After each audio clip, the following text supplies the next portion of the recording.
Assalamualaikum warahmatullahi wabarakatuh.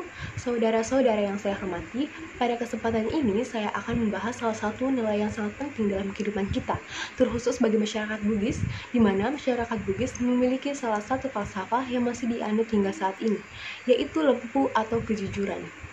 Kejujuran adalah fondasi dari kepercayaan. Tanpa kejujuran, hubungan antara individu, keluarga, dan masyarakat akan rapuh. Di suku Bugis sendiri terdapat pepatah mengenai kejujuran. Pepatah tersebut berbunyi, aja muala aju ripasandre nareko tanya iku pasandre, aja muala aju riwetawali nareko tanya iku mapetai. Yang artinya, jangan mengambil kayu yang disandarkan jika bukan kamu yang menyandarkannya, jangan mengambil kayu yang ditetak ujung pangkalnya jika bukan kamu yang mendetaknya. Petuah ini mengatakan bahwa kejujuran itu sama halnya sungai yang tidak dialiri oleh air, karena air adalah sumber kehidupan bagi kita. Sama halnya dengan sungai, ketika sungai tidak lagi dialiri oleh air, maka tidak ada lagi orang yang akan meliriknya. Sama dengan manusia, ketika tidak lagi ada kejujuran di dalam kehidupannya, tidak ada lagi kejujuran di dalam dirinya, maka seseorang itu tidak lagi dilirik.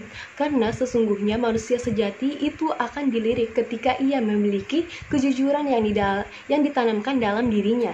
Dan itu menjadi sebuah prinsip dalam diri kita.